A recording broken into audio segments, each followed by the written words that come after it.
Que bom estarmos juntos mais uma vez no Lição em Dose Dupla. Meu abraço especial para você que participa sempre conosco, você que faz parte aqui do território da APSE, Associação Paulista Sudeste, você que faz parte da família adventista, mas de outra parte aí do Brasil, até mesmo do exterior.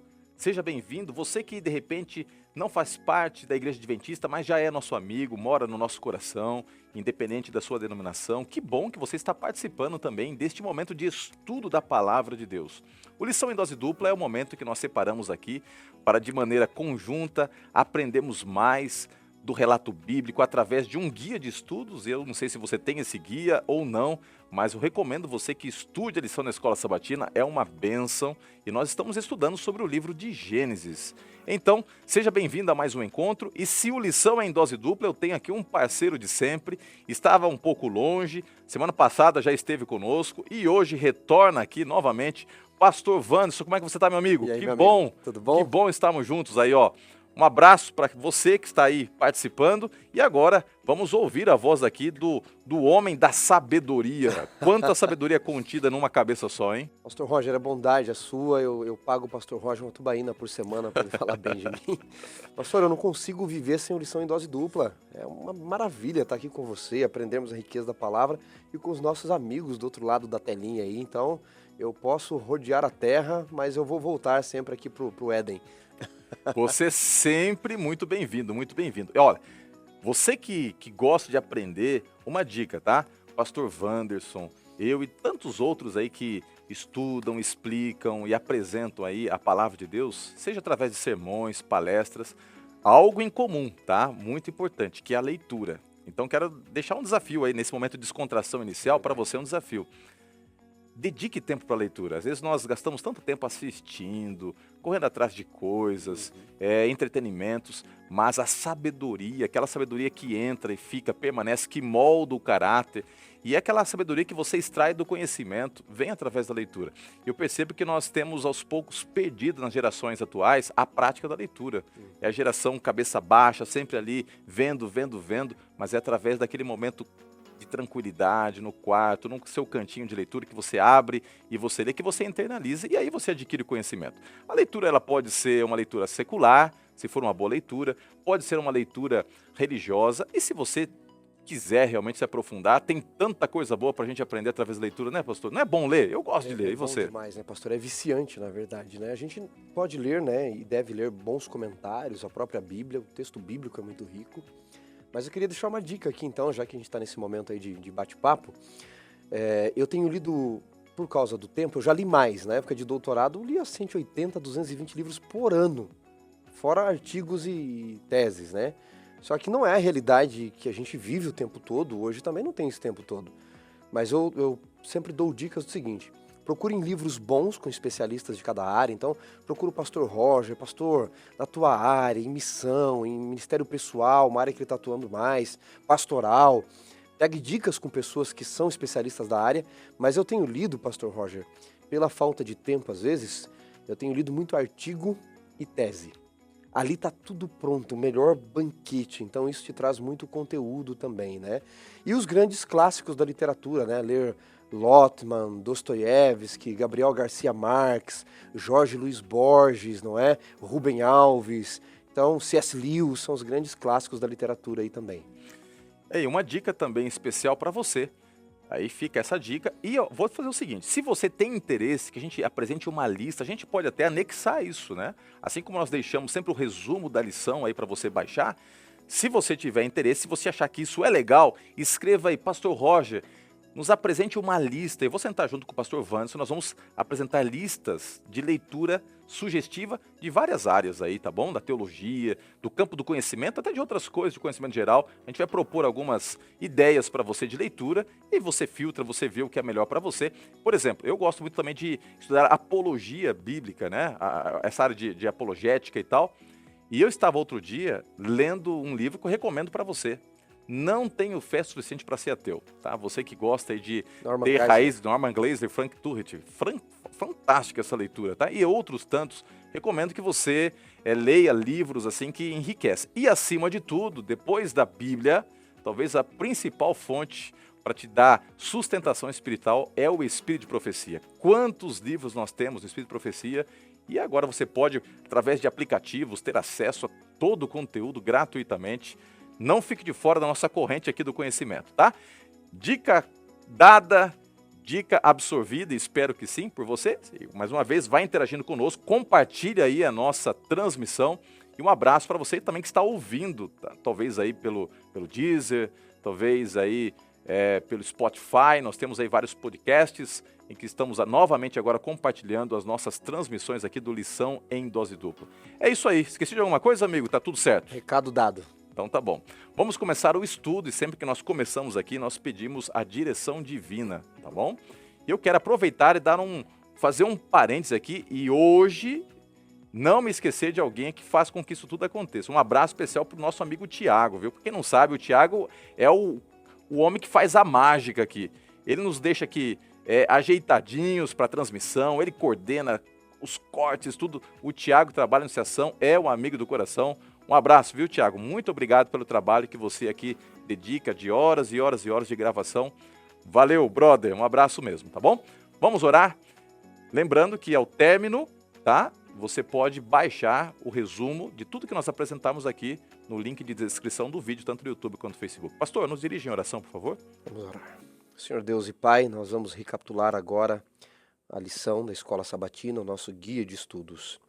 Nós queremos estudar a Tua Palavra, guiados por este tema especial do livro de Gênesis, e suplicamos ao Senhor sabedoria vinda dos altos céus a nós e aos amigos que nos ouvem e assistem.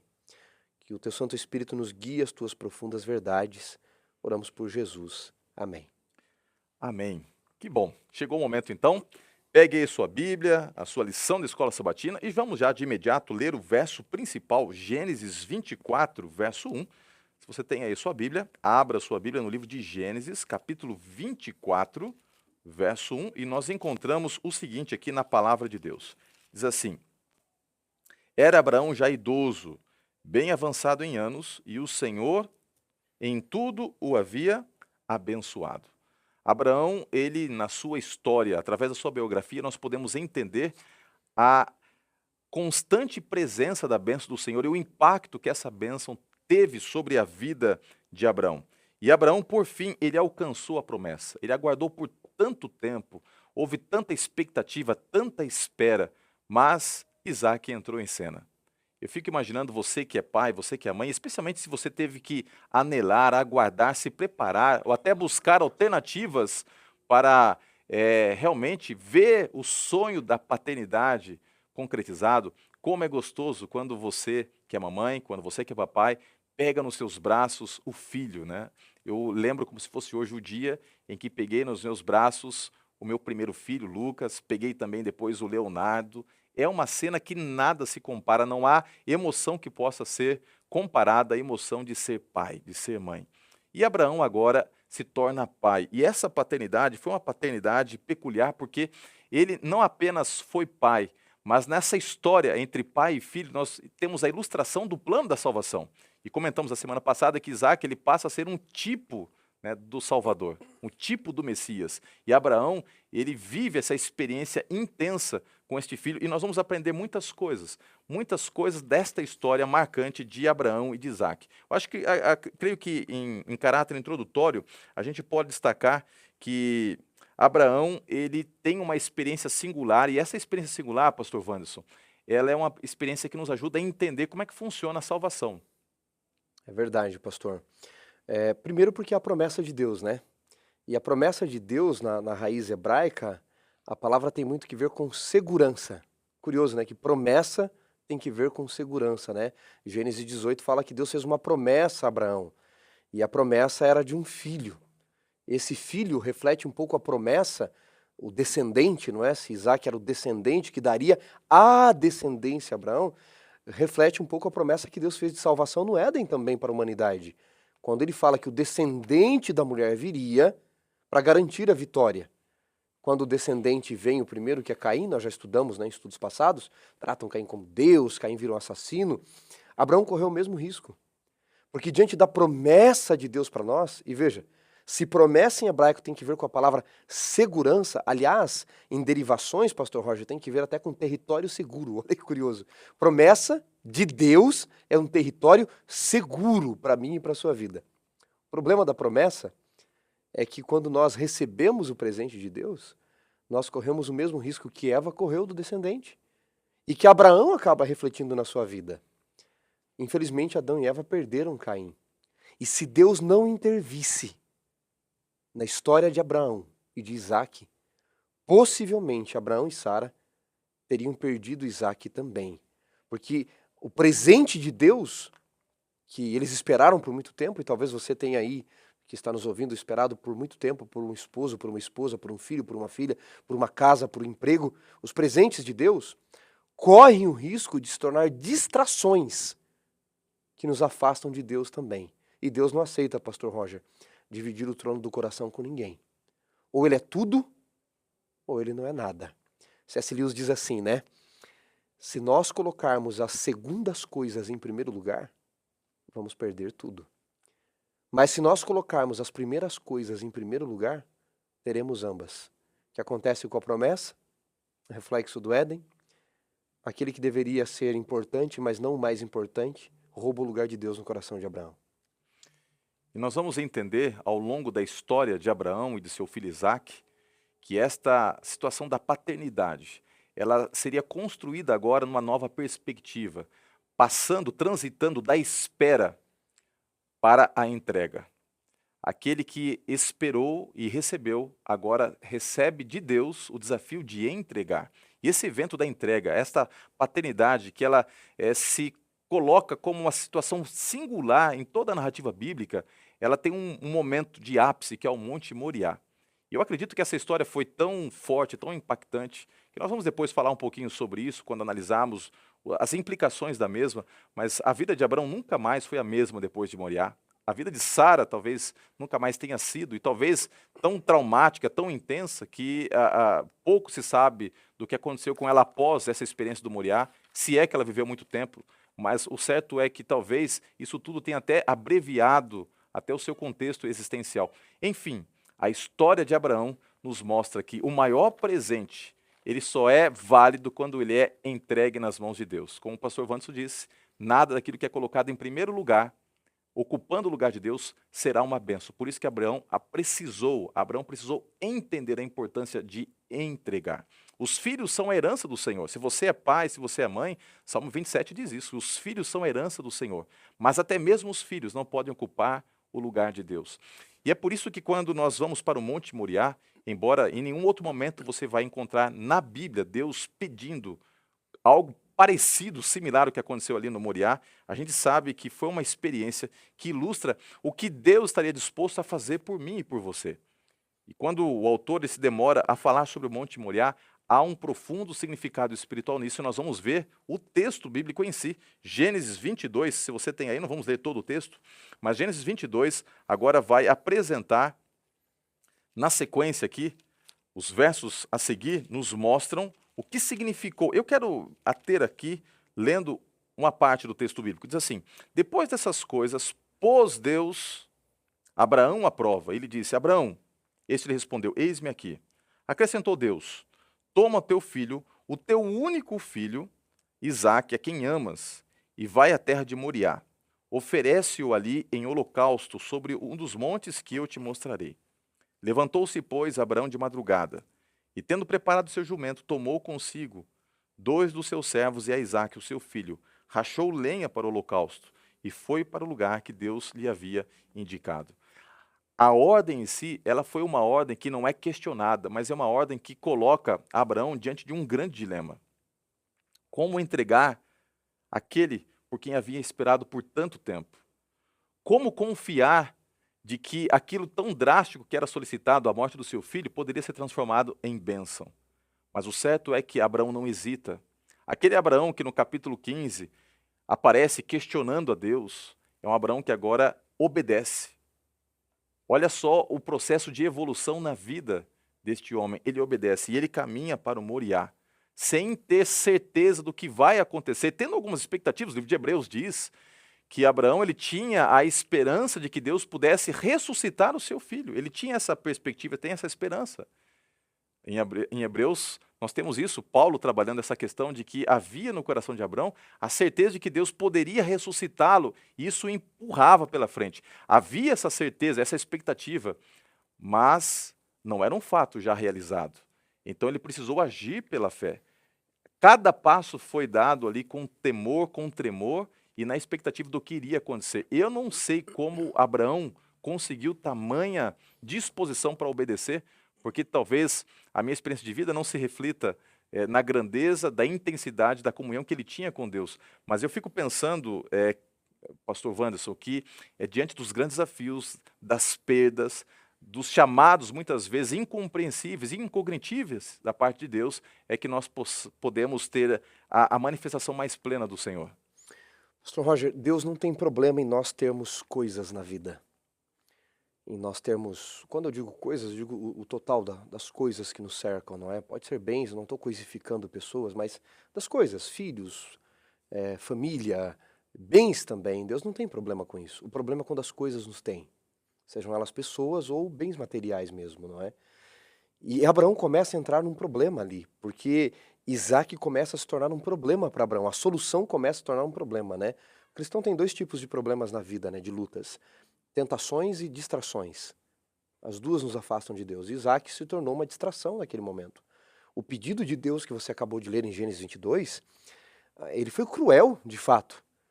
Deus não pediu que Abraão levasse Isaac até o Moriá, o deitasse sobre o madeiro e fincasse a faca no seu coração e saísse correndo chorando para abraçar Sara. Não.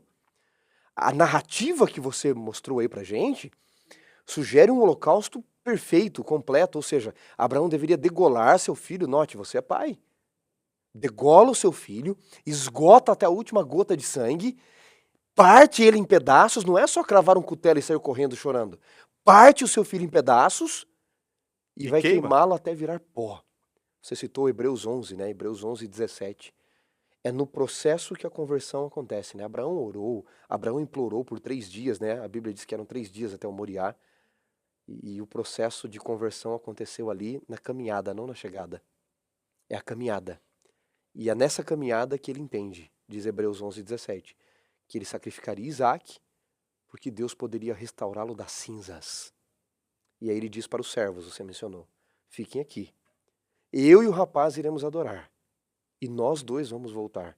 Abraão começou a entender o seguinte, eu não sei como. Eu acredito, pastor Roger, que na caminhada ele deva ter dito para Deus assim, Senhor, o senhor não pode matar Isaac. E Deus havia dito, mata. Mas o senhor precisa de Isaac. Como que o senhor vai salvar o mundo se o Messias vem de Isaac? O senhor precisa de Isaac. E talvez Deus tenha ensinado para Abraão e quer ensinar isso para nós. O futuro não depende de Isaac. O futuro, Abraão, não depende de Isaac. Não depende do meu Isaac nem do seu Isaac. O futuro depende de Deus. Se for preciso para você entender que o futuro da humanidade não depende de Isaac, eu mato Isaac, eu restauro das cinzas, se quiser eu mato de novo, para você entender que o futuro depende de mim. Deus é o centro de tudo. É impressionante nós pensarmos dessa forma. Ele é o centro de tudo. E ele estabeleceu o Monte Moriá como um grande teste. E aqui o autor da lição, acho que o Dr. Jacques Ducan, ele coloca de maneira muito precisa que este momento, esse grande teste, ele traz consigo na sua essência, no seu DNA, duas coisas aparentemente contrastantes. Por um lado, ele é um elemento de juízo. Por outro lado, ele é um elemento de graça. E aparentemente, juízo e graça estão em conflito. Mas quando você entende na perspectiva do plano da salvação, eles se completam. Era um juízo, porque ali, tipificando o que aconteceria tempos depois, por intermédio da morte de Cristo Jesus na cruz do Calvário, um preço precisaria ser pago. A salvação, ela não é algo que não teve um preço. A salvação, ela custou o sangue de Cristo. É nos ofertada de graça, mas ela teve um preço. Paulo diz lá em Romanos capítulo 6 que o salário do pecado é a morte, Romanos 6, 23.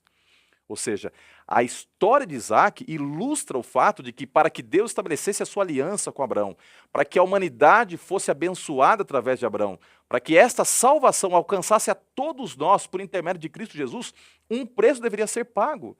Abraão não tinha toda essa ideia que nós temos hoje, essa capacidade de fazer links teológicos, de olhar para o passado, presente, fazemos ali paralelos, entendemos melhor os tipos. Ele não tinha essa capacidade, mas ele tinha a compreensão de que através da sua vida Deus estava mostrando o controle da história e assegurando a salvação da humanidade por intermédio dele. E esta salvação passaria pelos termos do juízo. Mas essa salvação, que implicaria em morte, porque Isaac não morreu, mas o cordeiro morreu no lugar de Isaac. E esse cordeiro, ele já aponta para Cristo. Se Isaac é um tipo de Cristo, o cordeiro representa o próprio Cristo, porque ele morre no lugar de, para que haja salvação. Ele morre no lugar de Isaac, para que haja salvação. Portanto, a graça que é ofertada por intermédio do livramento que acontece nesse episódio, nos mostra que se um dia nós estaremos lá, não é porque somos merecedores, mas porque o sangue foi derramado, não o nosso, que deveria ser derramado, mas o sangue do cordeiro. Isaac deveria morrer, mas ele não morreu. A ordem foi de que ele fosse sacrificado como holocausto, mas ele não foi sacrificado. E o interessante, pastor Wanderson, é que Deus não simplesmente chegou assim: Abraão, não mate seu filho, não, volta para casa, era só uma pegadinha. Não foi isso que aconteceu. Abraão, aqui nesse local, alguém vai morrer para que a tua descendência possa viver. Não será Isaac, mas será o cordeiro. E aquele cordeiro que é morto ali no lugar do filho apontava para o próprio Cristo. E através do julgamento que é oferecido ali, há também graça, esperança e salvação. O Moriá representa juízo e graça. Curiosamente, a título de curiosidade, Moriá significa ordenamento de Deus ou visto por Deus. Eu acho que ali aconteceram duas coisas, Porque teve que se cumprir a ordem, mas Deus não fechou os olhos à angústia de Abraão. O juízo no Moriá, ele nos ensina, pastor Roger, que a ordem tem que ser cumprida. Mas a graça nos mostra que um substituto pode fazer por nós. Ali você tem juízo e graça. No exemplo de Isaac e Abraão no Monte Moriá, eu particularmente consigo entender o que teria acontecido se quando Jesus veio, pastor Roger, Judas não o tivesse traído, os judeus o tivessem aceitado, os romanos tivessem se entregado a ele. O que teria acontecido? Todo mundo aceitou Jesus como Messias, vamos supor isso. Pronto, acabou? Está todo mundo salvo? Não. Sem derramamento de sangue não há remissão de pecados. Então, eu acredito que teria acontecido se todos tivessem aceitado Jesus, o que aconteceu com Abraão e Isaac. Eles eram o tipo, para o antítipo, a prefiguração do que iria acontecer. Se todos tivessem aceitado Jesus, pastor Roger, provavelmente Jesus teria deitado sobre o altar. E o pai, que era Abraão ali, Deus o Pai, representado por Abraão no Moriá, ele apareceria, talvez as mãos dele, quem sabe, e mataria Jesus por você. Porque Abraão mataria Isaac se Deus não tivesse intervido. Ele mataria Isaac, ele já tinha sacrificado no coração. E ali estava o exemplo, o pai matando o filho por você. Um outro detalhe curioso aqui ainda do Moriá, dessa substituição que você mencionou, pastor, é que depois que o substituto aparece, o cordeiro, que isso é juízo, tem que ser cumprido. A graça é substituição. Abraão coloca o nome naquele lugar, Gênesis 22, verso 14, de um monte do Senhor proverá. Quem vem de tradição evangélica, ou algum evangélico que está nos assistindo, sabe que o Senhor proverá em hebraico é Yahweh Yireh. A gente fala Jeová Jirei. Jeová Jirei, o Senhor proverá. O guia diz que significa o Senhor prover-se-á, literalmente. Yireh vem de uma raiz em hebraico Yeru. Então, Abraão colocou o nome daquele monte de um monte Yeru, Yireh, Yahweh Yireh. Do lado tinha uma cidadezinha que Melquisedeque era rei, chamada Salém. E então, sem saber, Abraão fez uma profecia. O monte era Yeru, a cidade era Salém. Passou a se chamar Yeru, Salém. Yeru, Salém, Jerusalém. A cidade onde o Senhor proveria a paz, onde Cristo morreu. E Jesus morreu por você e por mim. Que coisa linda entender que na nossa caminhada com Deus, Salvação não tem a ver com a tua capacidade de cumprir os requisitos de uma igreja, de você, através do seu viver, ter a sua trajetória existencial totalmente em harmonia com aquilo que é estabelecido no manual da igreja. Não. Salvação tem a ver com derramamento de sangue. Salvação tem a ver com graça que é ofertada. E quando a gente se depara com a salvação, e todo esse episódio que aconteceu no Moriá, foi a base para que o selo da aprovação divina sobre a vida de Abraão fosse dado. E é ali que ele se manifesta como verdadeiramente o pai da fé. Eu gosto do pensamento que é trazido aqui pelo Dr. Ducan, de que a fé não tem tanto a ver com a tua capacidade de dar, de se sacrificar, mas sim com a tua disposição em confiar. Porque eu sei que Jesus morreu por mim na cruz. Agora, não é aquilo que eu entrego para ele, não são os meus sacrifícios pessoais que me conectam com a cruz. O que me conecta com a cruz é a capacidade que eu tenho de confiar que o que ele fez no passado é plenamente suficiente para me purificar no presente e me dar esperança quanto ao futuro. Que tipo de fé você tem quando você olha para o Moriá? Que tipo de fé você extrai para a sua vida quando você estuda? E eu sei que nós precisamos, algumas vezes, encarar os nossos montes Moriá. A gente tem, às vezes, problemas terríveis para enfrentar. E a grande pergunta é, vamos tentar barganhar com Deus, vamos tentar conversar com Deus, Senhor, eu vou fazer isso, você não está fazendo? Ou vamos ter a postura de Abraão? Eu não entendo, Senhor, mas eu confio, eu entrego.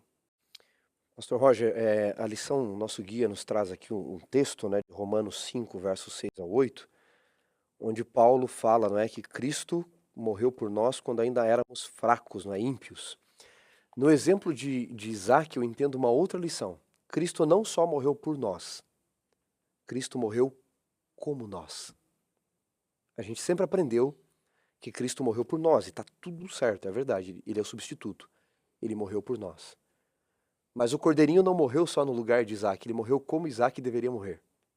Cristo não só morreu por você, Cristo morreu como você deveria morrer, se não houvesse graça. Ele foi moído, diz Isaías 53, pelas nossas transgressões. O castigo que nos traz a paz estava sobre ele, e pelas suas pisaduras fomos sarados. Ele não só foi o seu substituto, ele não só morreu no seu lugar, ele morreu como você, como nós deveríamos morrer pela ira de Deus. Que sacrifício perfeito ele é. É um sacrifício que provê salvação. Eu fico assim encantado quando eu leio a Bíblia e eu entendo que Deus é o Deus que está sempre provendo, providenciando os elementos para que o seu plano se estabeleça, o seu plano de salvação. Ele está sempre agindo na história. Ele estabelece, por exemplo, se você aqui analisar aparentemente uma narrativa histórica aleatória, mas você vai entender onde eu estou querendo chegar, ele estabelece um meio para libertar o seu povo do Egito, as pragas. Ele coloca o seu povo diante do impossível, que é cruzar, atravessar o Mar Vermelho. Mas ele estabelece a salvação abrindo o Mar Vermelho. Ele coloca o povo no deserto. E no deserto você não tem comida para alimentar ali quase 2 milhões de pessoas. Mas ele estabelece um meio para que o povo seja salvo da fome. Ele manda o maná. Deus está sempre providenciando. Ele estabelece um trono, quando o trono não era o plano principal, não era o plano original, mas ele estabelece o trono de Davi. E através do trono de Davi, ele tipifica o reinado de Cristo. Deus está sempre providenciando ao longo da história, ele está sempre providenciando. E eu fico assim, impactado ao entender que essa história ilustrou isso para Abraão, de que Deus é que providenciaria a salvação, de que a confiança de Abraão deveria ser voltada num Deus que provê. E tem um pensamento de Ellen White aqui, no livro Patriarcas e Profetas, na página 122, que diz o seguinte: foi para impressionar a mente de Abraão com a realidade do Evangelho e para provar sua fé que Deus mandou que ele matasse o filho. A aflição que ele sofreu durante os dias tenebrosos daquela terrível prova foi permitida para que ele compreendesse por sua própria experiência algo da grandeza do sacrifício feito pelo infinito Deus para a redenção do ser humano. Ele precisava entender isso, que o sacrifício não era o sacrifício dele, era o sacrifício de Deus, ilustrado através da vida dele. Agora, avançando um pouquinho, porque o tempo ele é impiedoso, ele passa, a gente sabe que tempos depois, a gente percebe que Sara ela sai de cena quando ela morre, né? No capítulo 22, ainda no verso 23, no próprio capítulo aqui que está narrando os fatos, a gente percebe que Sara, infelizmente, ela morre. E no capítulo 23, nós temos aí, depois na continuidade, a descrição: tendo Sara vivido 127 anos, morreu em Kiriat Arba, que é Hebrom, na terra de Canaã, e veio Abrão lamentar Sara e chorar por ela. Dr. Ducan aqui ele estabelece a possibilidade que esse evento, quando se torna conhecido por Sara, foi tão traumático que pode ter até impactado de tal forma que ela não tenha vivido muito tempo depois disso. Sara, embora tenha também falhado ao longo da sua trajetória, ela se torna uma mulher de fé também, porque ela vai sendo moldada, lapidada por Deus ao longo da sua vida. Mas algumas experiências são tão fortes que elas marcam e até às vezes limitam a nossa trajetória existencial. Não sei se foi esse realmente o caso, uma possibilidade de a gente pensar, mas através da morte de Sara, algumas lições preciosas nós podemos tirar. Não é verdade, pastor Vandes? Através da sua vida e até na sua morte, Sara nos ensinou algumas coisas, né? Nós mencionamos na semana passada, pastor Roger, que a aliança de Deus não foi feita só com Abraão. Foi feito com Sara. Ele muda o nome de Sara, ele insere uma letra do seu nome no nome de Sara, né? Tira lá o i final e coloca ali um H, um het, para mudar o nome de Sara. Sara sempre está envolvida na narrativa com as questões de Abraão. Ela fala, ela manda, ela chega a ordenar que ele se deite com a serva, ela pede que a serva seja mandada embora. E, de fato, o nosso guia traz um contexto interessante aqui, porque ela está em silêncio numa das horas mais importantes da vida do seu filho ali, de Abraão, que é o sacrifício de Isaac. E ela não era de guardar as coisas para si. Qual foi o impacto dessa cena na vida de Sara? E de outras coisas que eles passaram? Bem, Gênesis capítulo 22, verso 20, quando muda, não é, a perícope do texto aqui, a situação do texto, diz: passadas estas coisas. E aí insere ali alguns filhos descendentes de Milca, de Naor, e já fala da morte de Sara. Sara é a primeira desta que faz parte dos patriarcas, né, o patriarcado da fé, em morrer na terra prometida. E é curioso, pastor Roger, porque quando ela morre, no verso 4 do capítulo 23, Abraão diz assim: sou estrangeiro e morador entre vós, dai-me a posse da sepultura convosco para que eu sepulte a minha morta. Até ali, Abraão ele peregrinava na terra prometida. Com a morte de Sara, é a primeira menção na Bíblia que Abraão é dono de algo ali. A caverna em Macpela, em Hebrom, o sepulcro de Sara, que vai se tornar o sepulcro de muitos depois, não é? Mas a morte de Sara nos ensina que mesmo na morte, mesmo na aparente tragédia, Deus cumpre a promessa de dar a terra prometida. É o primeiro pedaço de terra que Abraão adquire é com a morte de Sara. Mesmo se nós morrermos como Sara, a terra prometida nos está garantida, porque Deus não falha em suas promessas. E é legal essa ideia de que o texto traz, de que através desse momento, né, tão difícil que foi a morte de Sara, há apropriação, né? Porque ele compra a terra, ele passa a ser agora o dono, e a morte de Sara é meio que a oportunidade para que aquele selo de propriedade fosse colocada. Aquela terra agora seria a terra dos descendentes de Abraão. Ele pagou um preço para que isso acontecesse, para que a sepultura ali fosse estabelecida. E se nós formos fazer agora uma analogia, né, nós diríamos o seguinte, fazendo uma ponte com o aspecto futuro: Cristo, ele vem, ele morre, ele paga o preço para que um dia aqueles que estão sepultados nessa terra possam sair, porque são propriedade dele. A terra, quando é comprada, indica posse. Quando Cristo morre, ele se torna o genuíno proprietário pela segunda vez, como Criador e agora como Redentor. E por isso que ele tem a autoridade de um dia retirar dos sepulcros todos aqueles que estão descansando. É uma ideia interessante que a gente tem.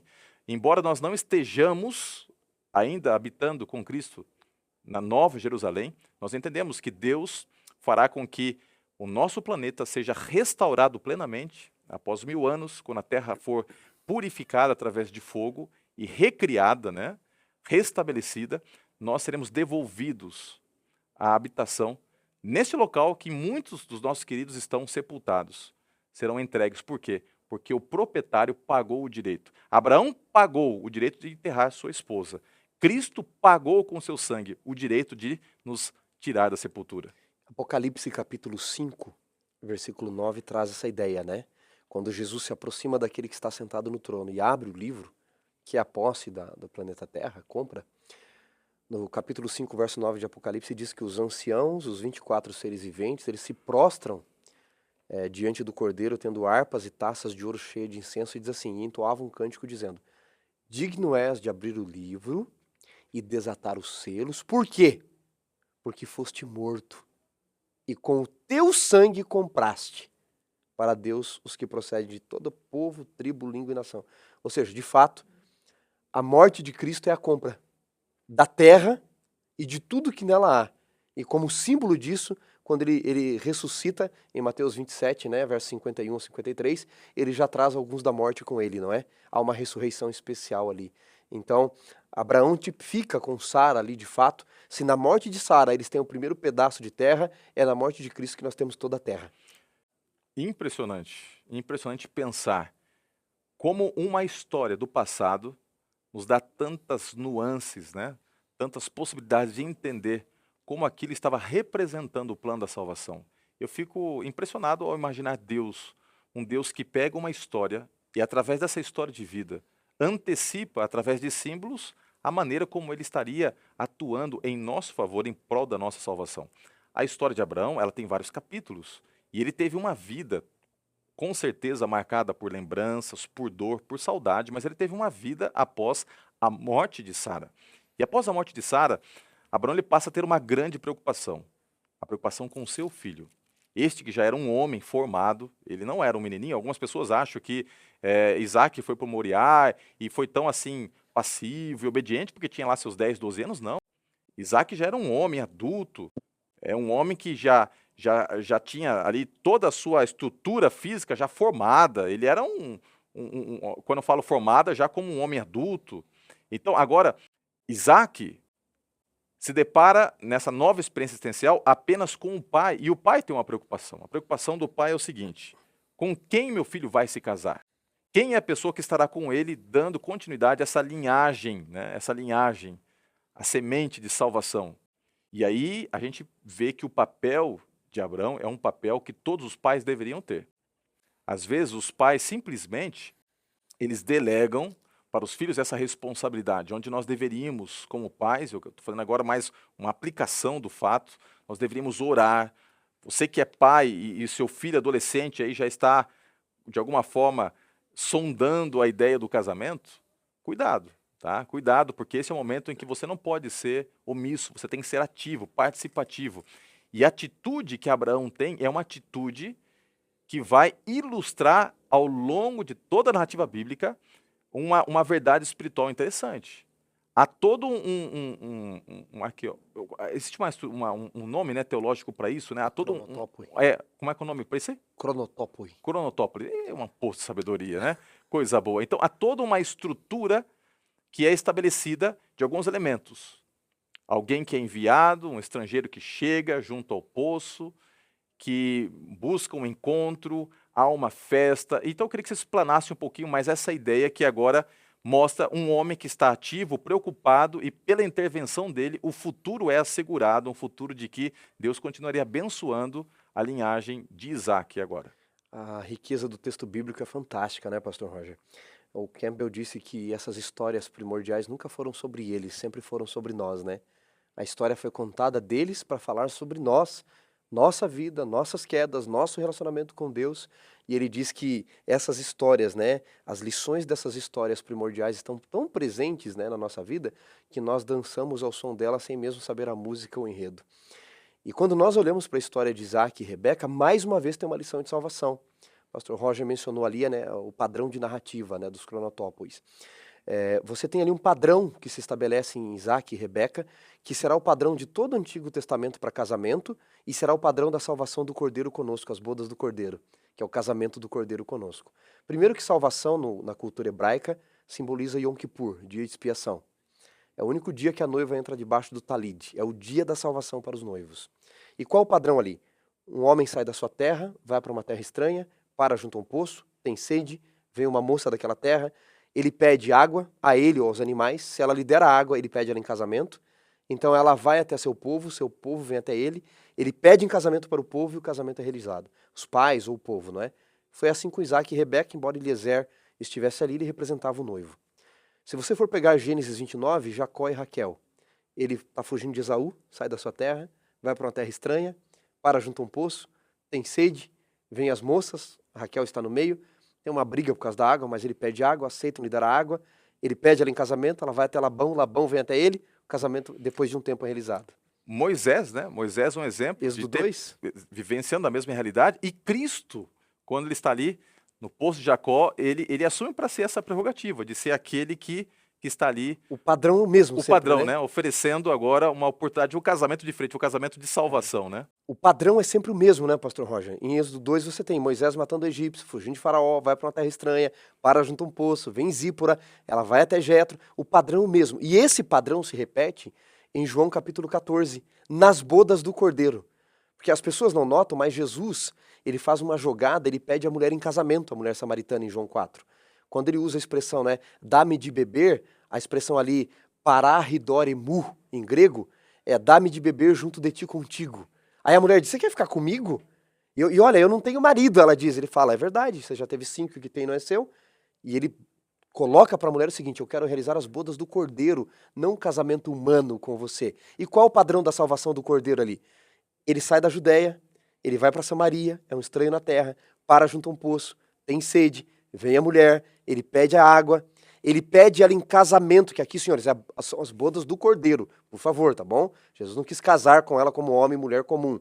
Aí ela vai até os samaritanos vêm até ele e terminam dizendo, você é o salvador do mundo inteiro. Então o padrão em Isaac vai se tornar um padrão de salvação para cada um de nós.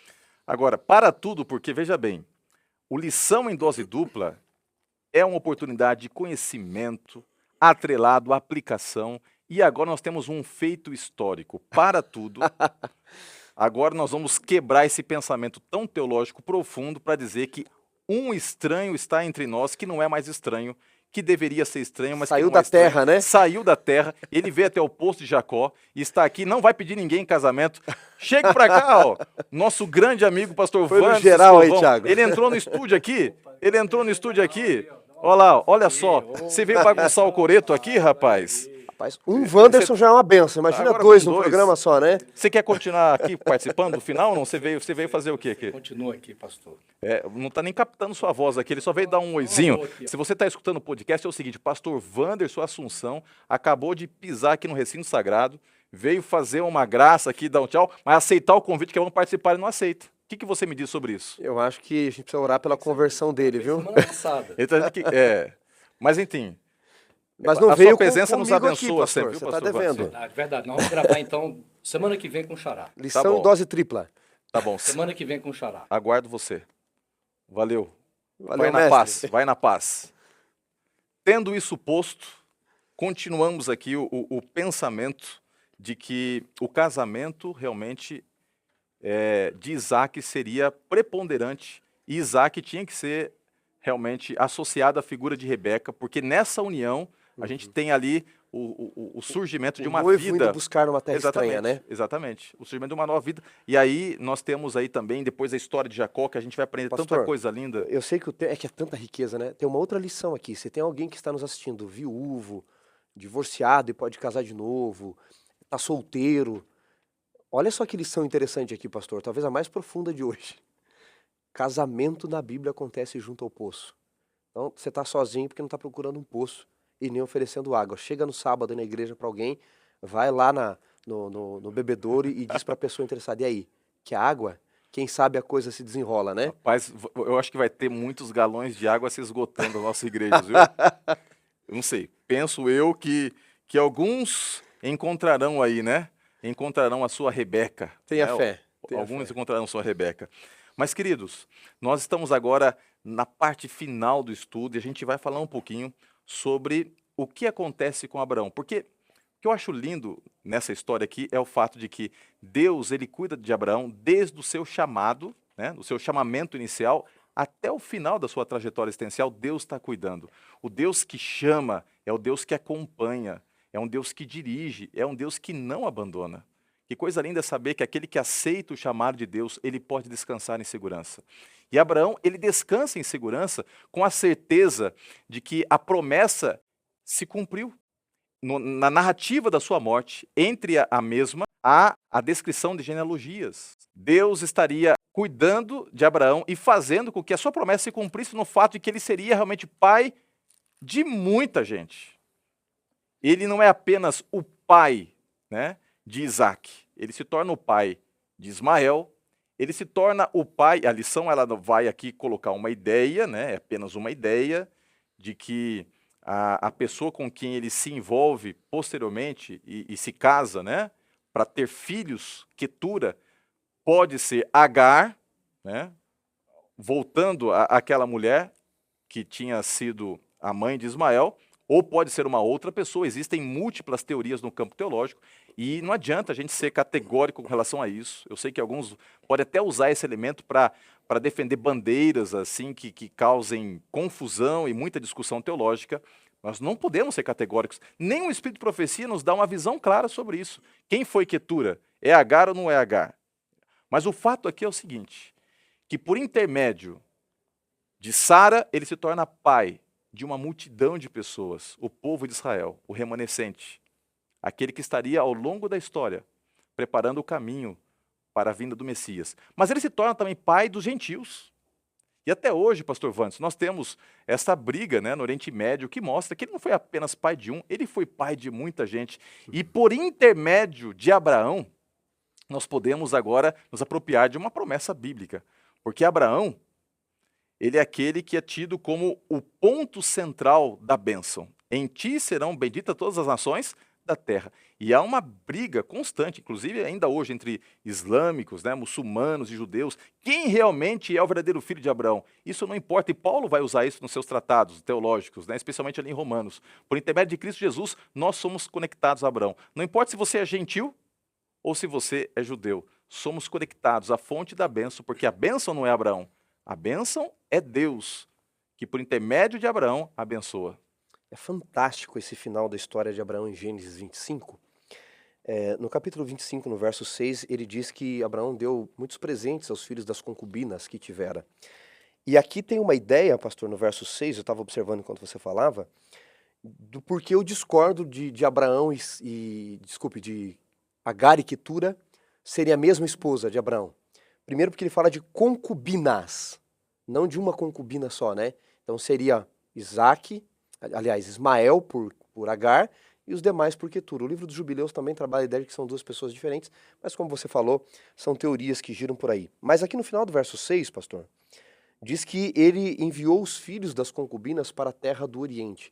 É a primeira vez que a terra do Oriente aparece relacionada à descendência de Abraão. Isaac ele deixou ali, onde seria Israel hoje, a Palestina. Mas os outros filhos enviou para a terra do Oriente. Agora, Abraão falou de Deus para os outros filhos, é óbvio que falou. Você que é pai de mais de um filho, você não dá Bíblia só para um, não leva só um na igreja. Ele falou do Messias para os outros filhos. E eles foram para a terra do Oriente, levando o conhecimento do Deus verdadeiro.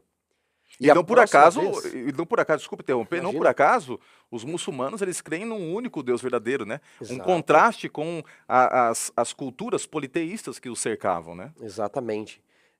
Especialmente depois de Maomé, eles vão trazer essa cultura, vão tirar a cultura do politeísmo, né, e vão deixar apenas a tradição de um único Deus, que é Alá. Agora, olha que curioso.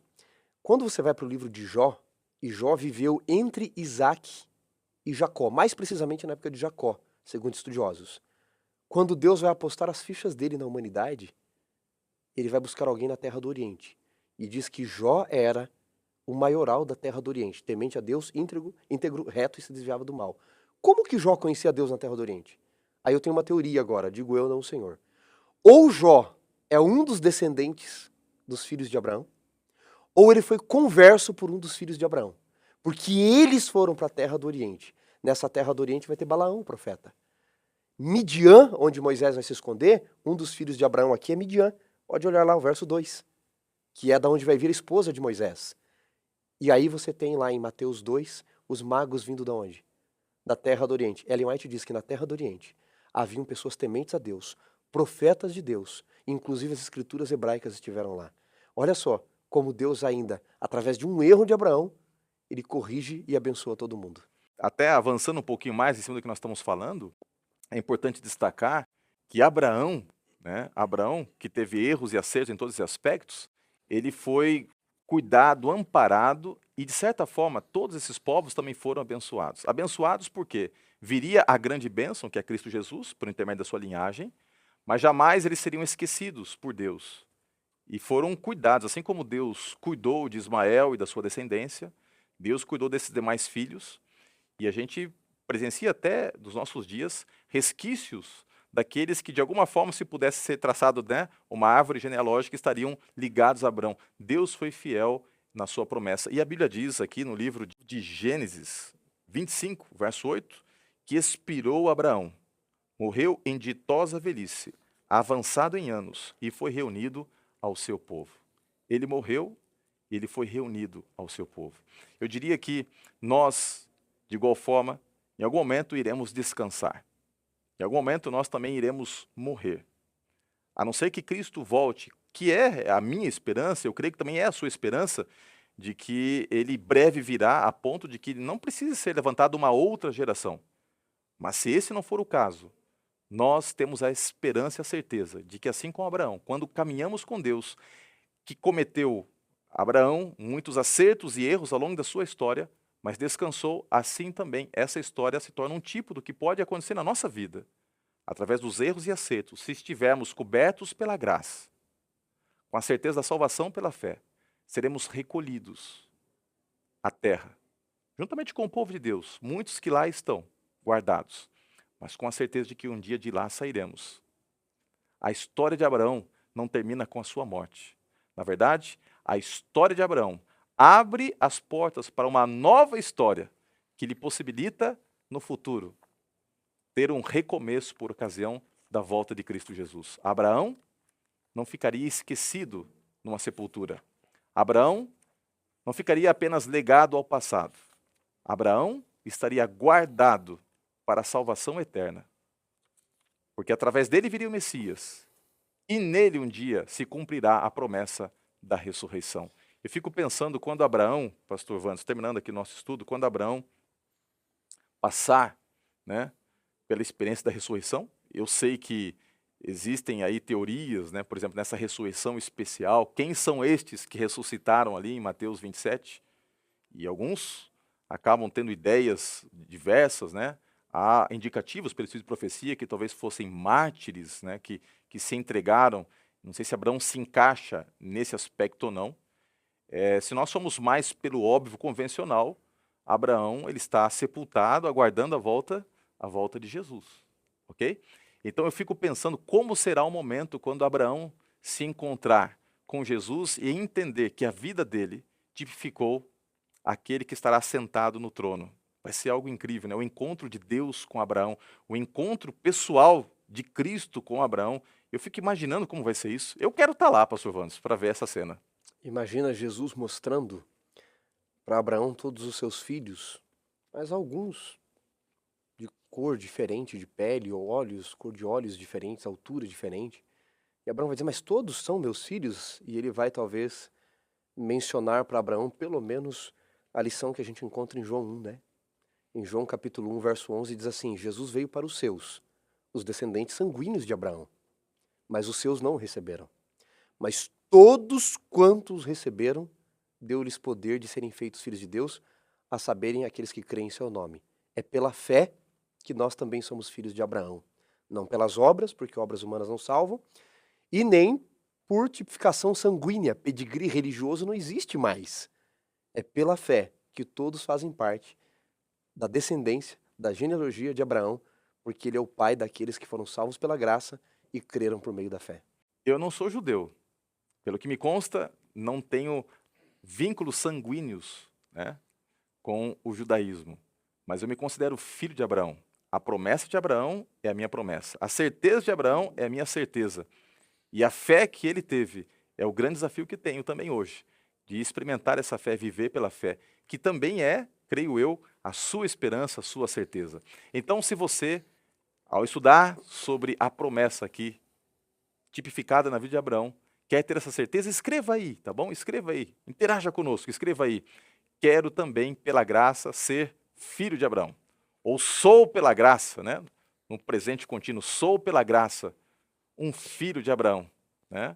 Um filho de Deus e vivo pela fé. Escreva aí, a gente vai estar depois orando por todos aqueles que estão interagindo conosco.